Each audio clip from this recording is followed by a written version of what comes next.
కలుగును గాక. మరి చేరువచ్చిన ప్రియులందరికీ కూడా ప్రభువైన యేసుక్రీస్తు నామములో ఆ యొక్క హృదయపూర్వకమైన తెలియజేస్తా ఉన్నాను. ప్రభు యొక్క సన్నిధానంలో కూడిన మనమందరం కూడా శ్రేష్టమైన ఆయన మాటలను మనం వింటూ ఉన్నాం. మనతో మాట్లాడుతున్నది మన ప్రభువే.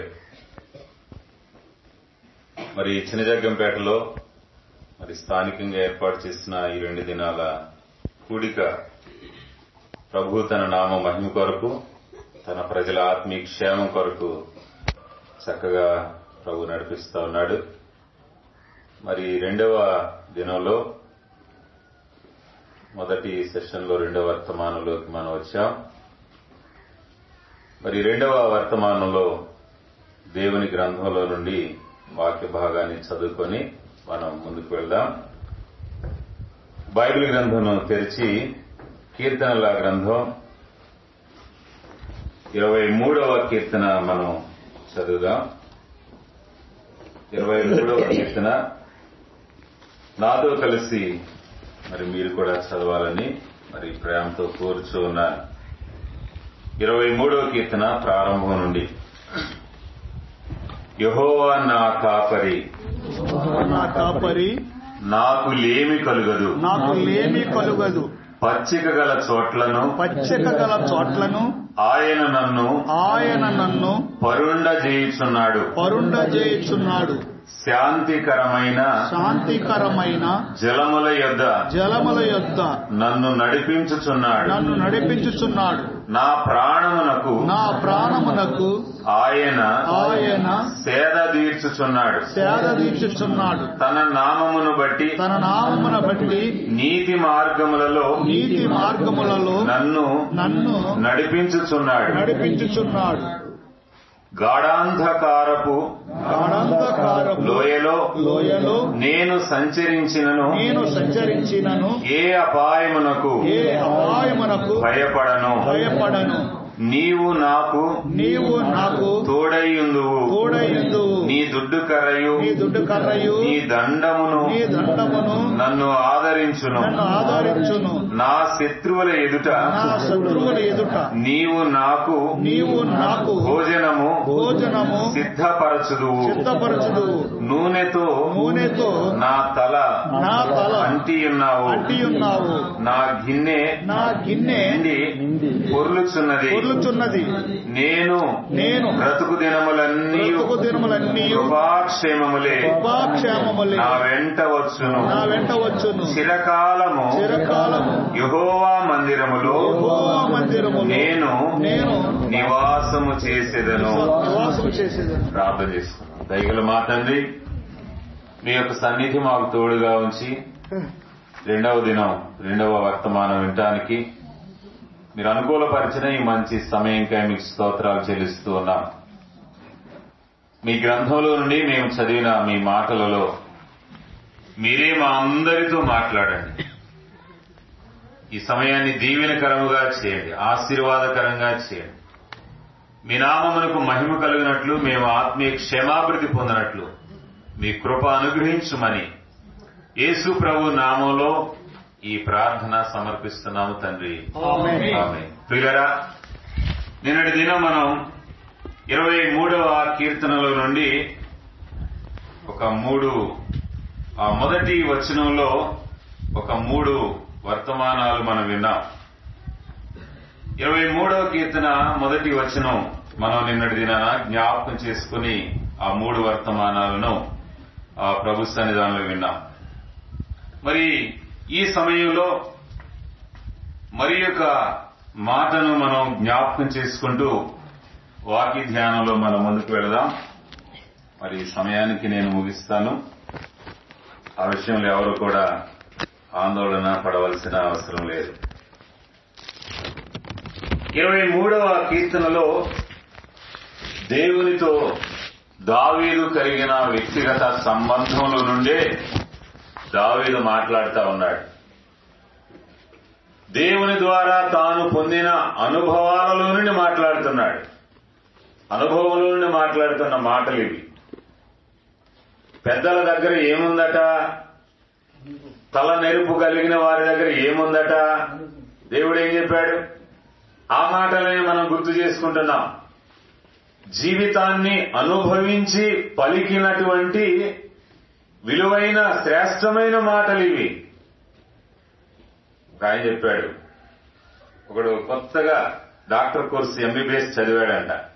కొత్తగా అప్పుడే డాక్టర్ వృత్తిలో ప్రవేశించాడు. మరొకడు ఒక దీర్ఘకాల వ్యాధితో బాధపడుతూ ఎన్నో సంవత్సరాల నుంచి మందులు వాడుతూ వాడుతూ వాడుతూ అనుభవం గడించున్నాడంట. ఇప్పుడు వీళ్ళిద్దరిలో ఎవరు గొప్ప? కొత్తగా వచ్చిన డాక్టర్ కంటే ఆ అనుభవం గడించిన పేషెంటే గొప్ప అని మనం చెప్పాలి.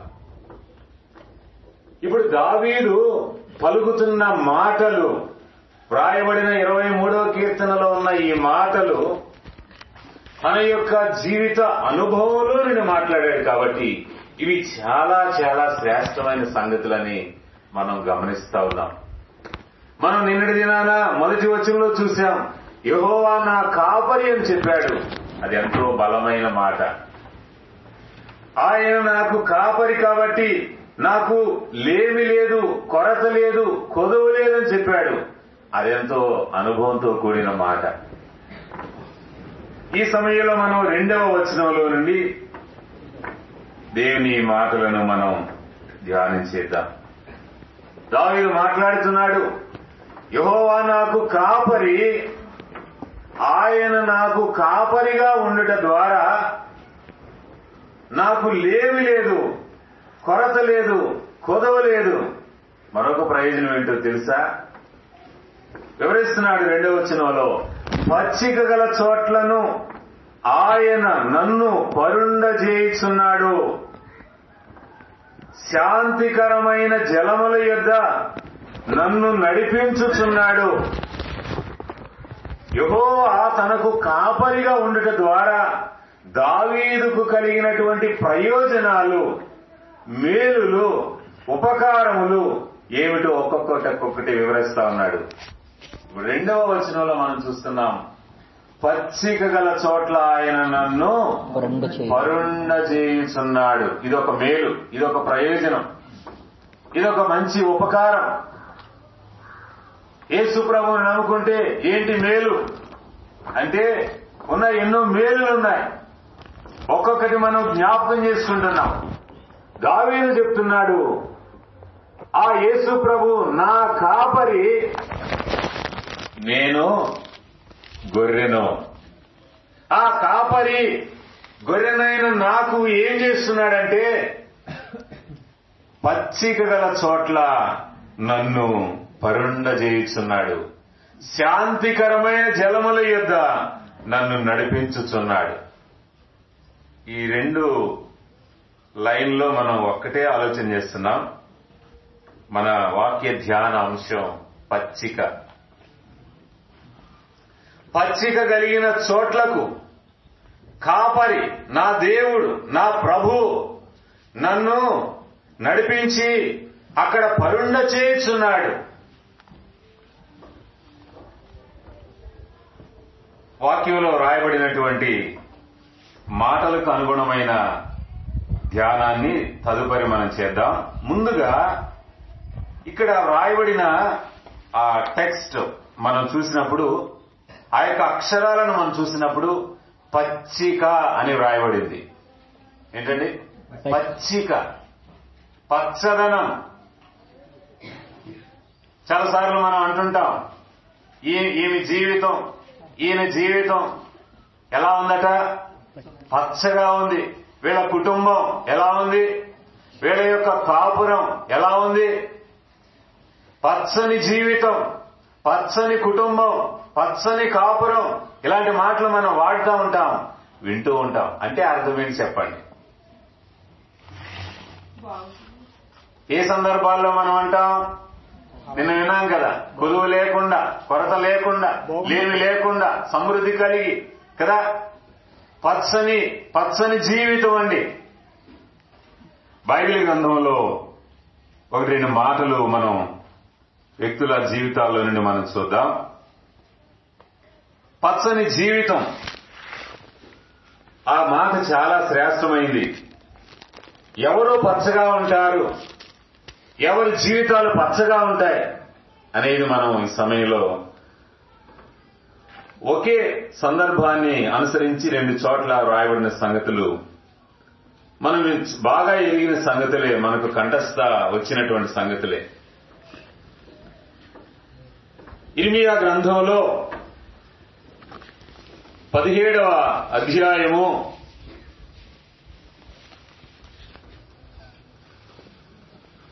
7-8 వచనాలు మనం చదువుదాం. ఇర్మియా గ్రంథం 17వ అధ్యాయము 7-8 వచనాలు.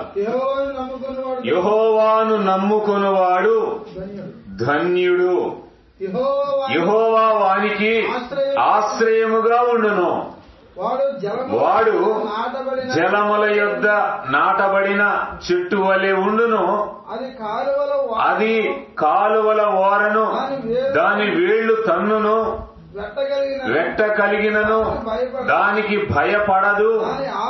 దాని ఆకు పచ్చగానును, వర్షము లేని సంవత్సరమున చింతనందదు, కాపు మానదు అని చెప్పాడు. ఎవరి గురించి చెప్తున్నాడు? ఇప్పుడు ఎవరి గురించి చెప్తున్నాడండి? ఎవరి గురించి? ఎవరైతే జీవము గల దేవునిని, నిజమైన దేవునిని నమ్ముకుంటారో, ఆ దేవుని యందు విశ్వాసం ఉంచుతారో, ఆ దేవుని ఎడల భయభక్తులు కలిగి ఉంటారో, ఆ వ్యక్తి జీవితం ఎలా ఉంటుందట? మనం చెప్పుకుంటుంది పచ్చగా ఉంటుందండి. పచ్చగా ఉండును. కారణం ఏమిటి అంటే యెహోవా వానికి ఆశ్రయముగా ఉంటాడు. ఇక్కడ చెప్పాడు, వాడు ఎలా ఉంటాడట? జలముల యొద్ద నాటబడిన చెట్టు వలె ఉంటాడు అన్నాడు. మరొక మాట ఏం చెప్పాడు? కాలువల ఓరన దాని వేళ్లు తన్నును అని చెప్పాడు. మరొక మాట మనం చూస్తున్నాం, వర్షము లేని సంవత్సరములో కూడా చింతనందదు, కాపు కూడా మానదు, దాని ఆకు ఎల్లప్పుడూ ఎల్లవేళలా పచ్చగానే ఉంటుంది. వర్షం కురవకపోతే ప్రమాదం ఏమీ లేదు. ఎందుకు లేదు చెప్పండి? అది ఎక్కడుంది? కాలువ వారన ఉంది. ఇంక దానికి వర్షం ఎందుకు? కాలువలో నీళ్లు ఉంటాయి కదా. ఇప్పుడు అదే సంగతి మరలా మొదటి కీర్తనలో చెప్పాడు. మొదటి కీర్తనలో మనం కంఠస్థం ఎరిగిన మాటే, దేవుని నమ్మినవాడు దేవుని వాక్యాన్ని నిరంతరము కూడా ధ్యానించేవాడు. 3వ వచనం ఇప్పుడు ఎలా ఉంటాడట? అతడు నీటి కాలువల ఓరను నాటబడినదై ఆకువాడక తన కాలమందు ఫలమిచ్చు చెట్టు వలె ఉండును అన్నాడు. ఆకు వాడక అన్నాడు అంటే అర్థం ఏంటి? వాడిపోయిన ఆకు రంగు ఎలా ఉంటుంది? ఎలా ఉంటుంది? పసుపు రంగులో కదా. వాడిపోయిన ఆకు రంగు పసుపు రంగు.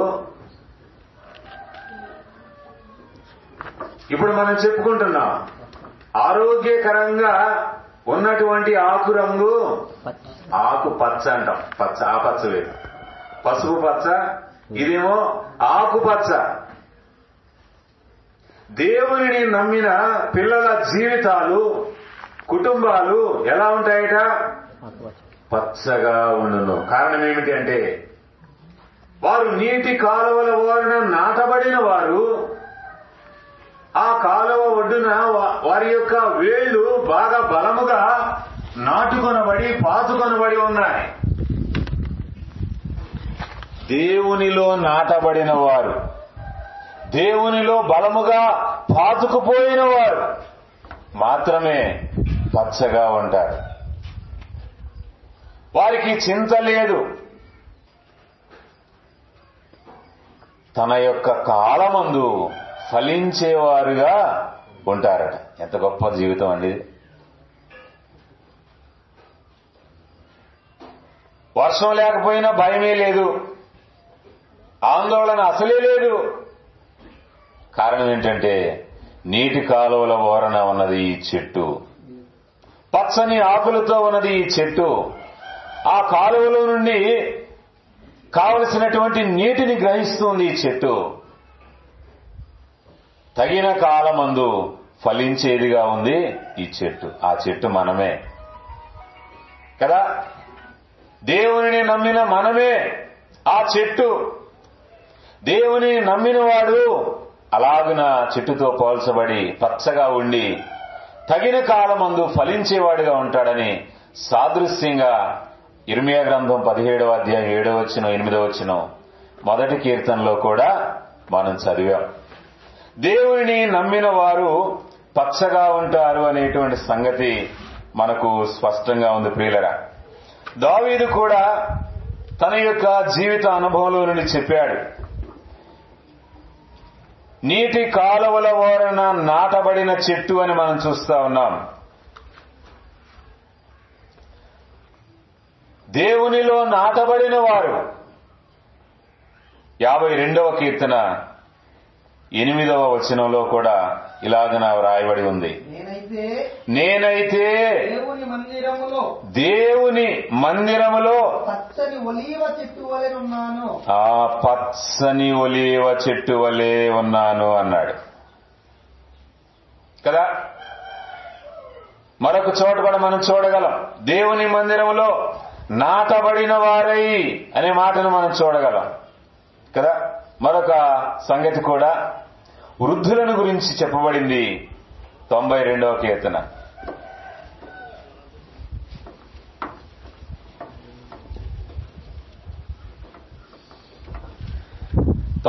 కీర్తన 15వ వచనం. వారు ముసలితనమందు ఇంకా చిగురు పెట్టుచుందురు, సారము కలిగి పచ్చగా ఉందురు కదా. ఇక్కడే మనం చెప్పుకున్న మాట 13వ వచనంలో ఉంది. యెహోవా మందిరములో నాటబడిన వారు. దావీదేం చెప్పాడు? నేనైతే, ఆయన ఎక్కడ నాటబడ్డాడట? దేవుని మందిరములో నాటబడిన పచ్చని ఒలీవ చెట్టు వలె ఉన్నాను.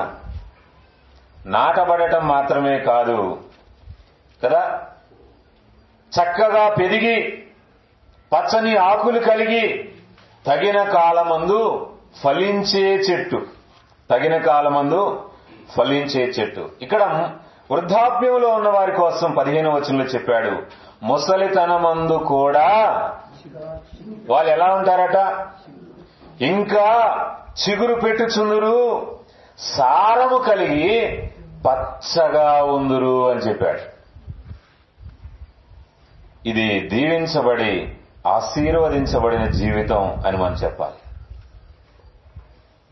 కొంతమందిని మనం చూసినప్పుడు కదా, కొంతమందిని మనం చూసినప్పుడు 1వ తరాన్ని, 2వ తరాన్ని, 3వ తరాన్ని, కొన్నిసార్లు 4వ తరాన్ని చూసి కూడా ఇంకా సజీవంగా ఉన్న వాళ్ళు ఉన్నారు లేదా? పెద్ద వయసులో ఉన్నటువంటి తాతయ్యలు, మా అమ్మలు ఉన్నారు లేదా? 4 తరాలు చూసిన వాళ్ళు. అది ఎంత గొప్ప జీవితం అండి. వారి కన్నుల ఎదుట 4 తరాలను వారు చూశారు. కొంతమంది అంత వయసు కలిగి ఉండి కూడా ఇంకా ఆరోగ్యంగానే ఉంటారు. ఎంత దీవెనకరమైన ఆశీర్వాదకరమైన జీవితం ప్రియులరా. దేవుని యందు భయభక్తులు కలిగిన వాడు అలాగున ఉండును అని దేవుడు తన వాక్యంలో సెలవిస్తున్నాడు. ఇంతకీ మనం చదివినటువంటి 23వ కీర్తనలో దావీదు పలుకుతున్న మాట ఏమిటి అంటే, నేను ఆయనను నమ్ముకొని ఉన్నాను, ఆయన ద్వారా నాకు కలిగే మేలులు ఎలాగున్నాయి అని చెప్తూ, పచ్చిక గల చోట్ల ఆయన నన్ను పరుండజేయుచున్నాడు అని చెప్పాడు. పచ్చిక కలిగిన చోట్ల ఆయన నన్ను పరుండ చేయుచున్నాడు. ఇప్పుడు మనం చదువుతున్న ఈ కీర్తనలో దావీదుకు దేవునికి కలిగిన సంబంధం ఏమిటి అంటే, దేవుడేమో కాపరి, దావీదేమో గొర్రె. ఈ కాపరి అయినటువంటి దేవుడు గొర్రె అయినటువంటి ఈ దావీదును ఏం చేస్తున్నాడట? పచ్చిక కలిగిన చోట్లకు తీసుకుని వెళ్తా ఉన్నాడు. నిన్న మనం జ్ఞాపకం చేసుకున్నాము.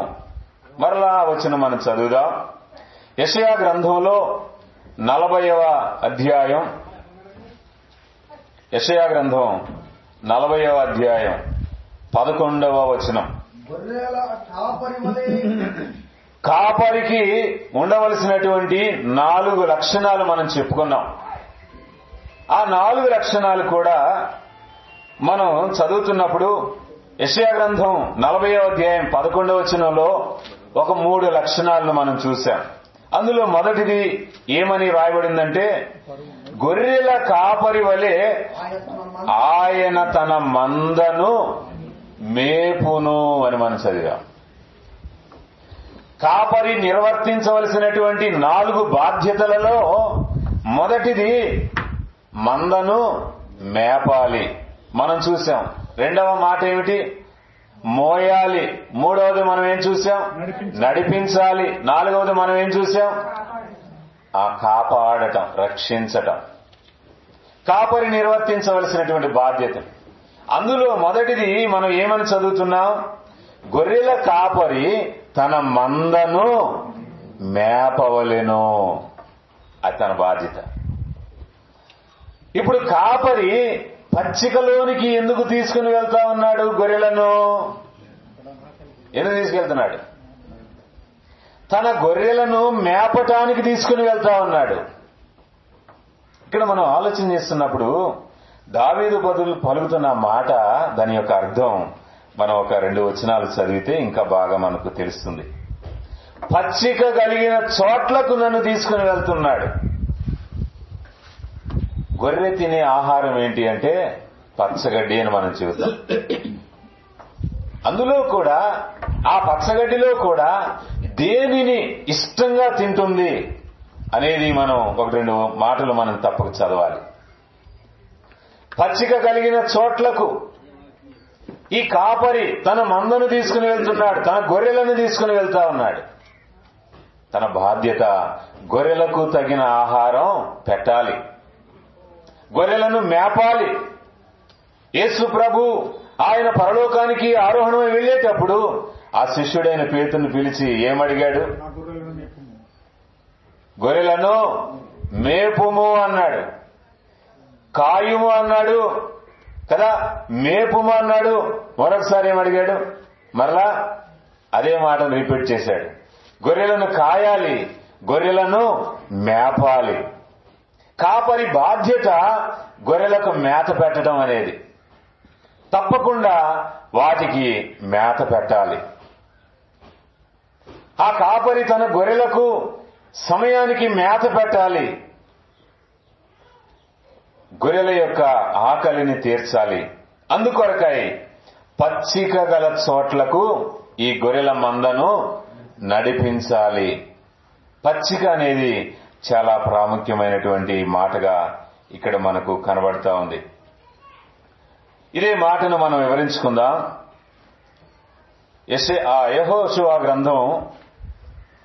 యెహెజ్కేలు గ్రంథం 34వ అధ్యాయం, యెహెజ్కేలు గ్రంథం 34వ అధ్యాయం 14వ వచనం. నేను మంచి మేత గల చోట 34 చదవండి. 14. నేను మంచి మేత గల చోట వాటిని మేపెదను. నేను మంచి మేత గల చోట వాటిని మేపెదను. ఎక్కడంట? దావీదు పలికినటువంటి ఆ మాట యొక్క అర్థం ఇక్కడ మనం చూస్తున్నాం. పచ్చిక గల చోట్ల అన్నాడు. అందుకని పచ్చిక గల చోట్ల. ఆ పచ్చిక ఏమిటి? ఏమిటట? ఇక్కడ మనం చదివిన వాక్యంలో మంచి మేత. కాపరి తన గొర్రెలకు ఏం పెట్టాలి? మంచి మేత పెట్టాలండి. మంచి మేత పెట్టాలి. మరొక మాట కూడా చెప్పాడు. 14వ వచనంలోనే చదువుదాం. 4వ లైన్లో, ఇశ్రాయేలు పర్వతముల మీద బలమైన మేత అని చెప్పాడు. ఇక్కడ 2 మాటలు మనం చూసాం. గొర్రెల కాపరి తన గొర్రెలకు ఆహారముగా మంచి మేత పెట్టాలి, మంచి మేత పెట్టాలి. రెండవ మాటగా మనం ఏం చూసాం? బలమైన మేత పెట్టాలి, బలమైన మేత. ఇది కాపరి బాధ్యత, ఇది కాపరి నిర్వర్తించవలసినటువంటి బాధ్యత. మందం తోలుకొని పోయి సరే అవే ఎక్కడొక చోట మేస్తేలే అని విడిచిపెట్టడం కాదండి. తన మందకు మంచి మేతను పెట్టాలి కాపరి. మంచి మేత, బలమైన మేత ఎలా పెట్టగలడండి? అసలు ఆ మంచి మేత, ఆ బలమైన మేత ఎక్కడ ఉందో అది కాపరికి తెలిసి ఉండాలి ముందు.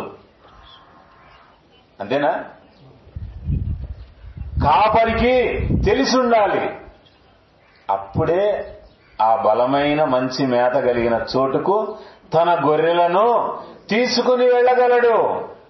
అంటే ఆ మంచి మేత, ఆ బలమైన మేత ఎక్కడుందో ముందు ఎవరికి తెలియాలి? ఆ కాపరికి తెలియాలండి. ఇదే సంఘానికి మనం తప్పకుండా వర్తింప చేసుకోవాలి. సంఘమంతా కూడా దేవుని యొక్క మంద అని మనం నిన్న చదివాం. ఆ మందను కాచే బాధ్యత కాపరికి ఇవ్వబడిందని మనం చదివాం. ఆ కాపరే పెద్ద కావచ్చు, లేకపోతే బోధించేటువంటి ఆ సేవకుడు కావచ్చు. తనకు దేవుడు అప్పగించినటువంటి ఆ విశ్వాసుల సమూహం ఉన్నదే, ఆ విశ్వాసుల సమూహానికి ఏం పెట్టాలి? చెప్పండి. ఏం పెట్టాలి? మంచి ఆహారం పెట్టాలి. శ్రీనివాసరావు ఇప్పుడు పెడతాడా మనకి మంచి ఆహారం? తప్పకుండా పెడతాడు. ఈ వాక్యం వింటున్నాం కాబట్టి పెడతాడు. మంచి ఆహారం. ఇది కాపరి బాధ్యత అండి. దేవుడు తనకు అప్పగించినటువంటి విశ్వాసులైన వారికి ఆ మంచి ఆహారం తప్పకుండా పెట్టాల్సిందే. మరొక మాట కూడా చెప్పాడు, బలమైన ఆహారం పెట్టాల్సిందే. ఈ 2 మాటలు ఇంత ఖచ్చితంగా నొక్కి ఎందుకు చెప్పాల్సి వస్తుందంటే, నువ్వు మంచి మేత పెట్టలేదనుకోండి, బలమైన మేత నువ్వు పెట్టలేదనుకోండి, ఆ గొర్రెలు ఎలా ఉంటాయి? ఆ విశ్వాసులు ఎలా ఉంటారు చెప్పండి. విశ్వాసులు బలహీనం అవ్వటానికి ఒక కారణం ఎవరు కావటానికి అవకాశం ఉంది? ఎవరు? ఒక కారణం ఇక్కడ కూడా ఉంది. చాలా చోట్ల ఆ యొక్క కంప్లైంట్స్ కూడా ఉన్నాయి. మాకు మంచి వాక్యం లేదండి, మాకు మంచి వాక్యం, ఇటువంటి వాక్యం, బలమైన ఆహారం లేదండి అనేటువంటి కంప్లైంట్స్ కూడా ఉన్నాయి. కాపరిగా దేవుడు మనకు అప్పగించిన మందకు మనం చేయవలసిందేంటి? అందుకే చెప్పాడు దైవజనుడు, ఏం చేయాలి? ఆ యొక్క బలమైన మేత ఎక్కడుందో వెతకాలి. ఆ దేవుని వాక్యాన్ని ధ్యానించాలి. ఎక్కడుందో కనుక్కోవాలి. వాటిని సిద్ధం చేయాలి, సమకూర్చుకోవాలి, పెట్టాలి. తప్పదు. బలమైన మేత, మంచి మేత అని ఎంత చక్కగా చెప్పాడు దేవుడు. ఒక లోపం ఎదగకపోవటానికి, విశ్వాసులు బలహీనములు అవటానికి కారణం కాదా? ఈ విషయంలో మనం తప్పకుండా రోషణ తెచ్చుకోవాల్సిందే. చాలాసార్లు మనం అనుకోవచ్చు, ఏదో 4 మాటలు విని నేనేదో ప్రసంగం చేస్తే వీళ్ళు వెళ్ళిపోతారు, నేనేదో 4 లైన్ రాసుకొని కంఠస్థం చేసి ఏదో డ్రామా డైలాగ్ ఇలాగా అప్పచెప్తే ప్రసంగం అయిపోద్ది, నా సమయం అయిపోయింది అనుకుంటే అది పనిచేయదు. దాని వెనుక ఎంతో ధ్యానం ఉండాలి, దాని వెనుక ఎంతో ప్రార్థన ఉండాలి. నీవు అలాగిన చేసి అలాగిన నీవు పెట్టినప్పుడు తప్పకుండా దేవుడు నీకు అప్పగించిన మంద బలపడటానికి అవకాశం ఉంది. బలహీనంగా ఉన్నది ఎలాంటి పిల్లను పెట్టడానికి అవకాశం ఉందంట? బలహీనమైన గొర్రె ఎలాంటి బిడ్డను కంటదే? అంతే. వచ్చే తరములో కూడా బలహీనత ఏర్పడడానికి కారణం ఎవరుంటారు? ఈ బలహీనమైన విశ్వాసులే. బలహీనమైన విశ్వాసుల సమాజం ఉంటే రాబోయే వాళ్ళు కూడా ఆటోమేటిక్గా ఏమైపోతా ఉన్నారు? వాళ్ళు కూడా అలాగే వస్తారు. అందుకని ముందున్న ఇప్పటి ఈ తరాన్ని దేవుడు మనకు ప్రస్తుతం అప్పగించిన ఈ యొక్క దేవుని బిడ్డలను మనం ఎలాగన వారిని మేపాలి, పెంచాలి. బలమైన ఆహారంతో, ఒక మంచి ఆహారంతో మనం తప్పకుండా పెంచాల్సిన బాధ్యత కాపరులకు, సేవకులకు ఉంది. మరొక మాటను కూడా మనం జ్ఞాపకం చేసుకుందాం. సమూయేలు 2వ గ్రంథంలో 23వ అధ్యాయం 4వ వచనం. సమూయేలు 2వ గ్రంథం 23:4 చదవండి. సూర్యోదయ కాంతి వలెను. ఉదయకాలపు అందరికి దొరికిందండి. చాలా ముఖ్యమైన మాటలు నేను అనుకుంటున్నాను, అందుకని కొంచెం నెమ్మదిగా వెళ్ళాలని కూడా అనుకుంటున్నాను. సమూయేలు 2వ గ్రంథం 23వ అధ్యాయం 4వ వచనం.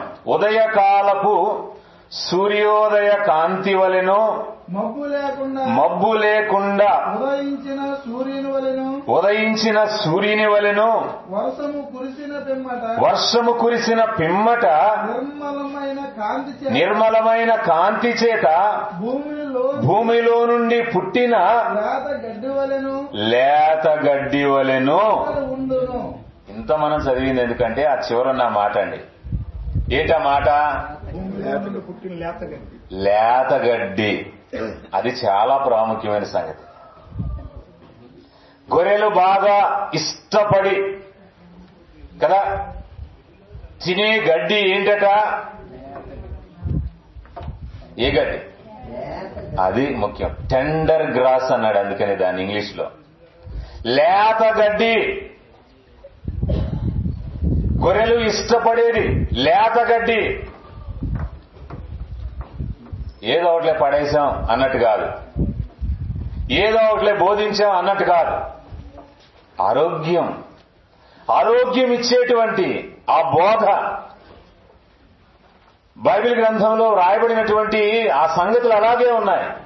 ఆరోగ్యకరమైన బోధ అన్నాడు దేవుడు. అందుకని ఏదో ఒకట్లే పడేశాం, పెట్టాం, బోధించాం, ప్రసంగం చేశాం అంటే కుదరదు. ఆరోగ్యం కలుగు చేసేది. ప్రభు తన గ్రంథంలో ఈ మాటలు అందుకే వ్రాసించాడు. లేత గడ్డి గొర్రెలు ఇష్టపడేవి, చక్కగా తినేవి, ఆరోగ్యాన్ని పొందేవి లేత గడ్డి. మంచి మేత కలిగిన చోటుకి గొర్రెలను తీసుకుని వెళ్ళాలి కదండి. మంచి మేత, బలమైన మేత, లేత గడ్డి ఆ దొరికే చోటునకు తప్పకుండా తీసుకుని వెళ్ళాలి. గొర్రెలను మేపాలని దేవుని గ్రంథంలో కాపర్లకు దేవుడు సెలవిస్తా ఉన్నాడు. ఇప్పుడు దావీదు పలుకుతున్న మాట కూడా అదే. యెహోవా నా కాపరి అని చెప్తూ పచ్చిక గల చోట్లకు ఆయన నన్ను తీసుకుని వెళ్తున్నాడు, నన్ను మేపడానికి. ఎక్కడ తీసుకెళ్తున్నాడట? పచ్చిక గల చోట్లకు దేవుడు నన్ను తీసుకుని వెళ్తున్నాడు. ప్రియులరా, ఈ పచ్చిక అనేది మనం చూసినప్పుడు ఆ పచ్చగడ్డి, ఆ లేతగడ్డి, మంచి మేత అనే మాటలు మనం చూసినప్పుడు అది దేని కొరకు ఉపయోగించబడింది అంటే ఆహారము. గొర్రెకు ఆహారం. గొర్రెకు ఆహారం అండి. దేవుడు తన యొక్క మందలోని గొర్రెలన్నిటికీ కూడా ఆహారము పెట్టేవాడుగా ఉన్నాడు. ఎలా ఉన్నాడు? ఆహారము పెట్టేవాడుగా ఉన్నాడు, పోషించేవాడుగా ఉన్నాడు కదండి. ఇప్పుడు సందర్భానుసారమైనటువంటి ధ్యానంలోకి మనం వచ్చాం. మన దేవుడు మనలను పోషించేవాడు. దావీదు యొక్క ఆలోచన అదే, ఉద్దేశ్యం అదే. ఆయన నన్ను పోషించుచున్నాడు అని చెప్పాడు. మన పోషకుడు యెహోవాయే, మన తండ్రి. ప్రియులారా, దేవుని గ్రంథంలో వ్రాయబడిన మాటలను మనం చూసినప్పుడు ఈ సృష్టిలో ఉన్నటువంటి సమస్తమునకు కూడా ఆహారమునిచ్చి పోషించేవాడు ఎవరట? ఎవరైతే సృష్టించారో కదా. ఎవరు పోషిస్తారు? కనినా తల్లిదండ్రులే. ఈ సృష్టికర్త సకల జీవరాశులను కూడా ఆయన పోషిస్తూ ఉన్నాడు. మొదటిగా మనం చూస్తున్నాం, పక్షులను పోషించేది ఎవరు? పక్షులను పోషించేది ఎవరు? ఒక రెఫరెన్స్ ఉంది, మత్తయి సువార్త 6:26, యోబు గ్రంథం 38:41. పక్షులను పోషించేది ఎవరు? దేవుడే. మత్తయి సువార్త 6:26, యోబు గ్రంథం 38:41లో పక్షులను పోషించుచున్నాడు, అవి విత్తవు, కోయవు, కొట్లలో కూర్చుకొనవు, కాకులను పోషించుచున్నది ఎవరు? అదే యోబు గ్రంథంలో. ఎవరు పోషిస్తున్నారు? దేవుడే పోషిస్తున్నాడు. రెండవ మాటను మనం చూస్తున్నాం, జలచరములకు ఆహారమునిచ్చేది ఎవరు? జలచరములంటే నీటిలో ఉండే ప్రాణులకు ఆహారం ఇచ్చేది ఎవరంటే 104వ కీర్తనలో 27వ వచనంలో చెప్పాడు, జలచరములకు కూడా ఆహారం ఇచ్చి పోషించేవాడు ఎవరు? దేవుడే.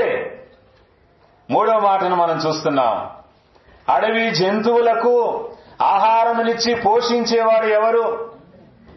104వ కీర్తనలో 21వ వచనంలో ఉంది. 104వ కీర్తన 21వ వచనంలో ఇక్కడ అడవి జంతువులకు కూడా ఆహారమునిచ్చి పోషించుచున్నవాడు దేవుడే. తర్వాత మరొక మాటను మనం చూస్తున్నాం, పశువులకు ఆహారమునిచ్చి పోషించుచున్నవాడు కూడా దేవుడే. 147వ కీర్తన 9వ వచనంలో పక్షులకు, జలచరములకు, అడవి జంతువులకు, పశువులకు ఆహారమునిచ్చి పోషించుచున్నవాడు ఎవరు? దేవుడే. ఇన్ని మాటలు ఎందుకు చెప్పుకోవాల్సి వచ్చిందంటే, దేవుడు పక్షిని పోషిస్తున్నాడు, అడవి జంతువులను పోషిస్తున్నాడు, జలచరములను పోషిస్తున్నాడు, పశువులను పోషిస్తూ ఉన్నాడు. వాటికి అసలు ఏ బాధ చింత లేదు. ఉందా? లేదు. అవి ఎన్నడూ కూడా చింతించవు అని యేసుప్రభువు చెప్పాడు మత్తయి సువార్తలో 6వ అధ్యాయంలో కదా. అవి చింతించవు, కానీ దేవుడు వాటిని పోషిస్తున్నాడు. విత్తనం వేయకపోయినా, కోత కొయ్యకపోయినా, కొట్లలో కూర్చుకోకపోయినా దేవుడు వాటిని పోషిస్తున్నాడు. తగిన కాలమందు వాటికి ఆహారము పెట్టుచున్నాడు. అన్నిటిని పోషించాడు, కానీ దేవుడు నన్ను పోషిస్తాడో లేదో అనే అనుమానం మాత్రం మనుషులకు బాగా ఉందండి కదా. అంతేను కదా. సృష్టిలో ఉన్న వాటి అన్నిటినీ దేవుడు పోషిస్తున్నాడు, బానే ఉంది. మరి నన్ను పోషిస్తాడో లేదో అనే అనుమానం మాత్రం బాగా ఉంది. అందుకే దావీదు చెప్తున్నాడు, యెహోవా నా కాపరి, పచ్చిక గల చోట్లకు ఆయన నన్ను తీసుకుని వెళ్లి ఆ శ్రేష్టమైన ఆహారం పెడతా ఉన్నాడు, బలమైన మేత పెడుతున్నాడు, మంచి మేత పెడుతున్నాడు. ప్రియులారా, దేవుని నమ్మిన పిల్లలమైన మనలను దేవుడు మరి పోషిస్తాడా? పోషించడా? ఆయన మనలను ఎలా పోషిస్తున్నాడో యాకోబు తన జీవితం ముగింపులో ఒక మంచి మాట చెప్పాడండి. అది ఎంత బలమైన మాట అంటే ఒకసారి చదువుదాం, చూడండి. ఆదికాండము 48వ అధ్యాయం 15వ వచనం. అతడు యోసేపును దీవించి, ఆదికాండం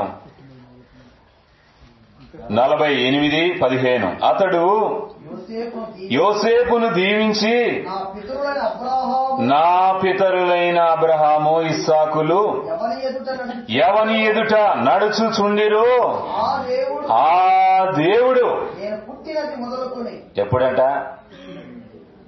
నేను పుట్టినది మొదలుకొని నేటి వరకును ఎవడు నన్ను పోషించెనో ఆ దేవుడు. ఇప్పుడు ఈ దేవుడు ఎవరో? యాకోబు చెప్తున్న దేవుడు ఎవరో? నేను పుట్టినది మొదలుకొని నేటి వరకు నన్ను పోషించిన నా దేవుడు అంటున్నాడు. ఇప్పుడు యాకోబును పోషించింది ఎవరో? పుట్టింది మొదలుకొని దేవుడే. ఎంత చక్కని మాట చెప్పాడండి. ఆయన అసలు ఒట్టిగానే ఈ మాట చెప్పలేదు.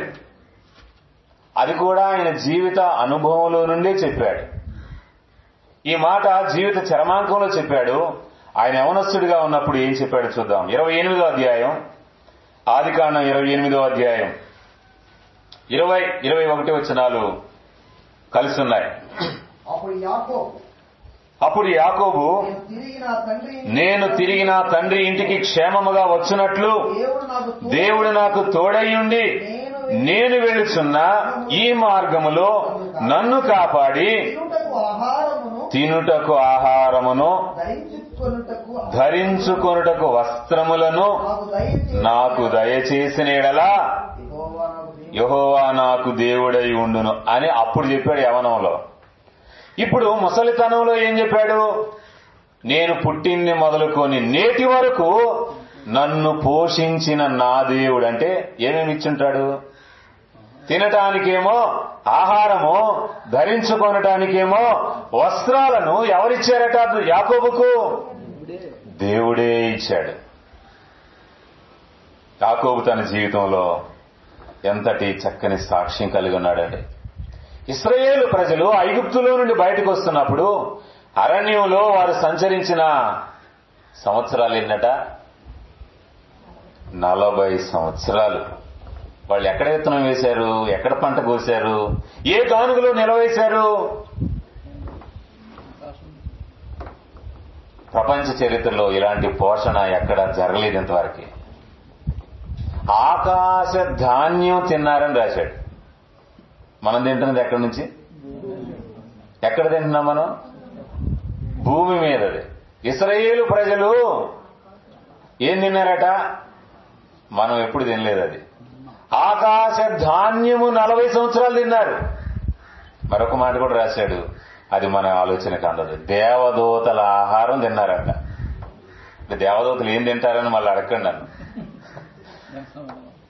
దేవదూతల ఆహారాన్ని, ఆకాశ ధాన్యాన్ని తిన్నారు.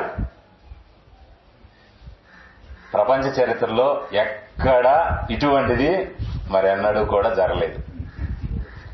మానవ ఆలోచనకు అందనటువంటి సంగతి ఇది. పెట్టింది ఎవరింతకి? దేవుడే. ఎంత ఆశ్చర్యంగా పోషించాడు. ఒకరోజు కాదు, 2 రోజులు కాదు, 1 సంవత్సరం కూడా కాదు, 40 సంవత్సరాలు. సుమారు 20 లక్షలకు పైగా ఉన్న ప్రజలు.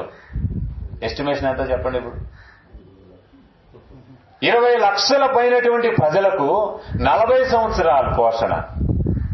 ఆకాశ ధాన్యం. ఇది ఎలాంటి పోషణ అండి?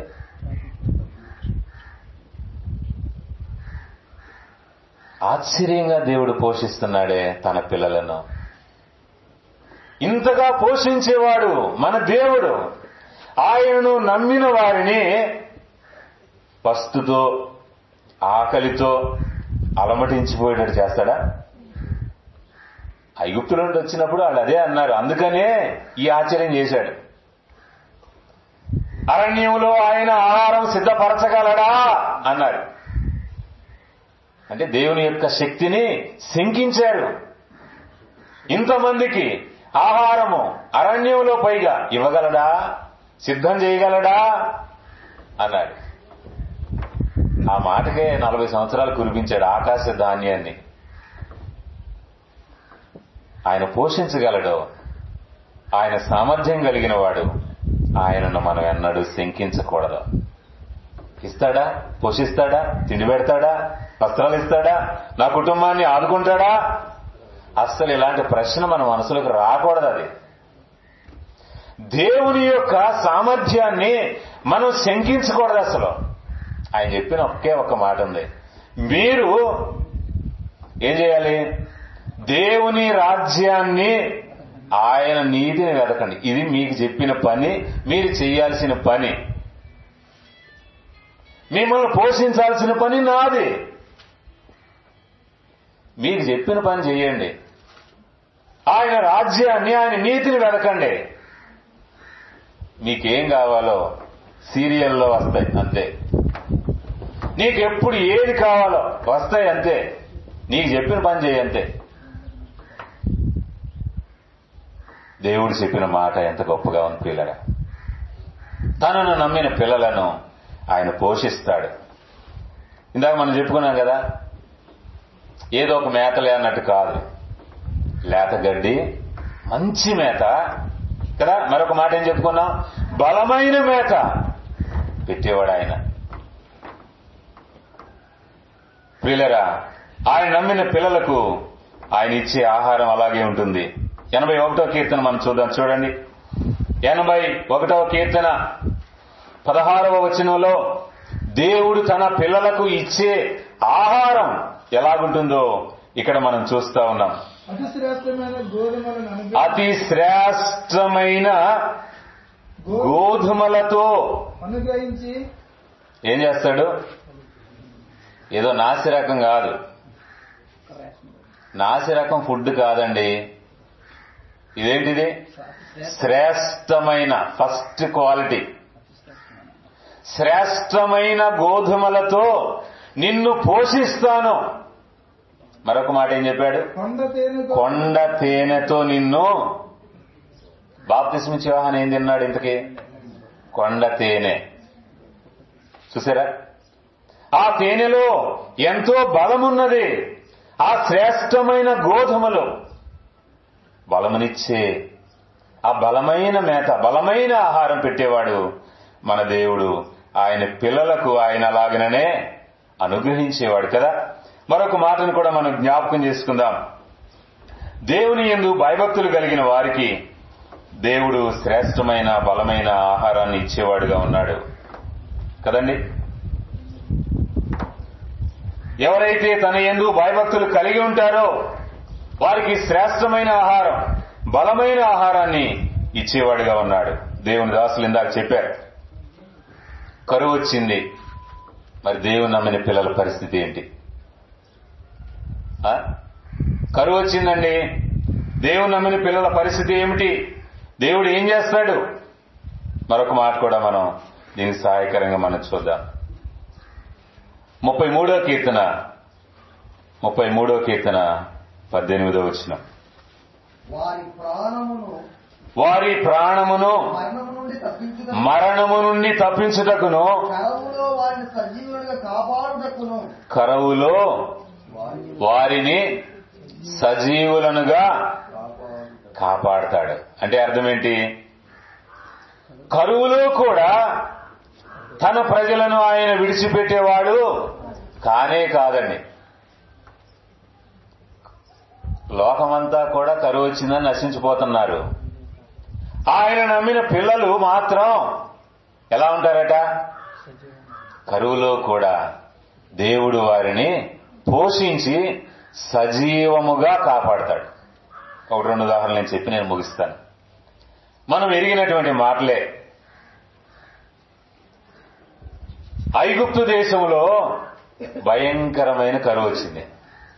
అప్పుడు అధిపతిగా ప్రధానిగా ఉన్నవాడు ఎవరంటే యోసేపు. కరువు వచ్చిందా? భయంకరమైన కరువు వచ్చింది. ఆ సమయంలో దేవుడు ఏర్పాటు చేసుకొనిన ఒక ప్రత్యేకమైన కుటుంబం, ఇశ్రాయేలు కుటుంబం, యాకోబు కుటుంబం, వారు నశించిపోకుండా, వారి యొక్క జనాంగం అంతరించిపోకుండా దేవుడు వారిని ఎలా పోషించాడు? ఎలా పోషించాడు? చదవండి. ఆదికాండంలో మనం చివరి అధ్యాయంలో ఆ శ్రేష్టమైన మాటను మనం జ్ఞాపకం చేసుకుంటున్నాం. ఆదికాండం చివరి అధ్యాయంలో యోసేపే స్వయంగా పలికిన మాట 20-21 వచనాలు. మీరు నాకు కీడు చేయ ఉద్దేశించితిరి గాని నేటి దినమున జరుగునట్లు అనగా బహు ప్రజలను బ్రతికించునట్లుగా అన్నాడు. బహు ప్రజలంటే ఎవరి కుటుంబం? ఇశ్రాయేలు యాకోబు 12 గోత్రాల కుటుంబం నశించిపోకుండా కరువులో వారిని సజీవంగా కాపాడటానికి, బ్రతికించడానికి ముందుగా ఒకరిని ఎక్కడికి పంపించాడు? ఐగుప్తు పంపించాడు. దేవుని ఉద్దేశం, ప్రణాళిక ఎంత గొప్పదో చూడండి. ఈ యొక్క దేవుని వాగ్దాన ప్రజలు నశించిపోకుండా ముందుగానే యోసేపు అనే ఒకరిని అక్కడికి పంపించి వీళ్ళని పోషించాడు. ఎంత గొప్ప దేవుడు. అక్కడే మనం చూస్తున్న 21వ వచనంలో యోసేపు మాట్లాడుతున్నాడు, నేను మిమ్మును మీ పిల్లలను పోషించెదను. ఇది ఎంత ఆశ్చర్యకరమైన పోషణ అండి. అసలు ఇలాంటి కరువు వస్తుందని గాని వాళ్ళు ఊహించుండరు. మన కుటుంబాన్ని కాపాడటానికి దేవుడి ప్రణాళికలో మన కుటుంబంలో మన సోదరుడే ఒకడు ఆ ఉన్నతమైన స్థానంలో ఉంటాడని, ఆయన ద్వారా దేవుడు మనల్ని పోషిస్తాడని వారు ఎన్నడూ ఊహించి ఉండరు. ఆయన నమ్మిన పిల్లలను దేవుడు ఎంత ఆశ్చర్యంగా పోషిస్తున్నాడు. కరువు వచ్చేసింది, ఒక్క చిన్న ప్రార్థన చేశాడు. ఎన్ని సంవత్సరాలు వర్షం లేకుండా పోయింది? ఏలియా చిన్న ప్రార్థన చేశాడు. ఎన్ని సంవత్సరాలు వర్షం లేకుండా పోయింది? ఏమైంది? పంట పండిందా?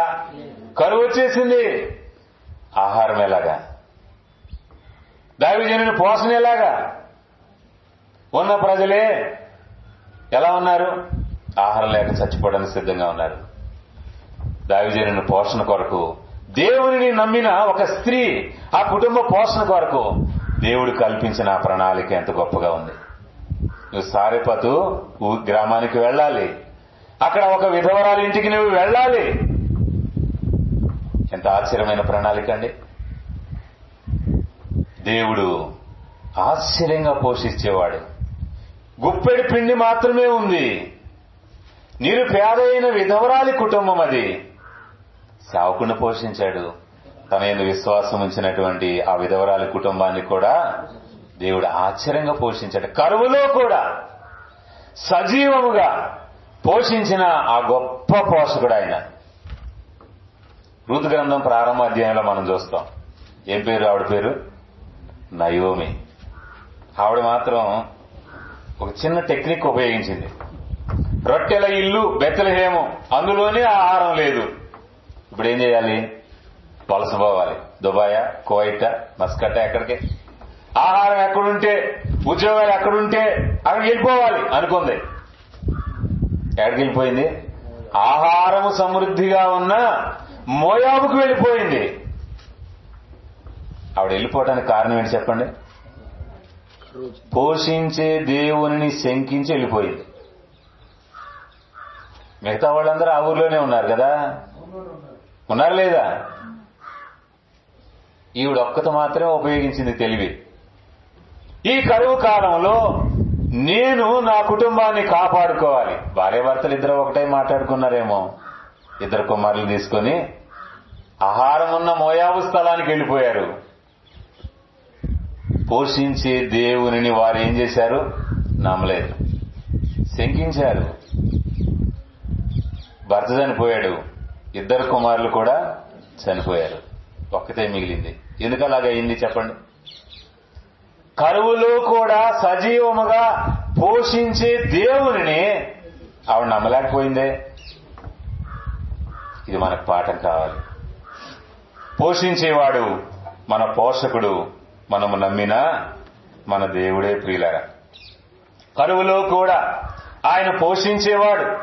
శ్రేష్టమైనటువంటి గోధుమలతో ఆయన పోషించేవాడు. ఎన్నడూ ఎరుగని మన్నాతో ఇశ్రాయేలు ప్రజలను పోషించాడే. మంచి ఆహారం ఇచ్చేవాడు దేవుడు, బలమైన ఆహారమును పెట్టేవాడు దేవుడు కదా. అందుకే దావీదు తన అనుభవం నుండి చెప్పాడు, యెహోవా నా కాపరి, పచ్చిక గల చోట్లకు ఆయన నన్ను తీసుకుని వెళ్లి బలమైన మంచి మేత నాకు పెడతా ఉన్నాడు. ప్రియులారా, మనల్ని పోషించేటువంటి ఆ పోషకుడు ఎంత గొప్పవాడో మనం గుర్తెరుగుదాం. అననుకూల పరిస్థితుల్లో కూడా నీ పట్ల ఆశ్చర్యం చేసి నిన్ను నీ కుటుంబాన్ని కాపాడేవాడు. సేవకులైనా విశ్వాసులైనా కానీ మన పోషకుడైన ఆ ప్రభువుపైనే మనం ఆధారపడదాం. ఆ ప్రభువే మనల్ని పోషిస్తాడు. పోషించవలసిన బాధ్యత ఆయనకుంది కాబట్టి ఆయన చూసుకునేవాడు, ఆయనే పోషిస్తాడు. ఆయన యందు మనం నమ్మకం ఉంచుదాం. ఆయన ఎప్పుడు పెడతాడా అని ఆయన పాదములు చెందుందాం. అలాంటి విశ్వాసంతో ప్రభు సన్నిధానంలో ఆయన పిల్లలుగా, ఆయన గొర్రెలుగా మనం ముందుకు కొనసాగుదాం. ప్రభు అట్టి కృప మనకు అనుగ్రహించి నడిపించునుగాక.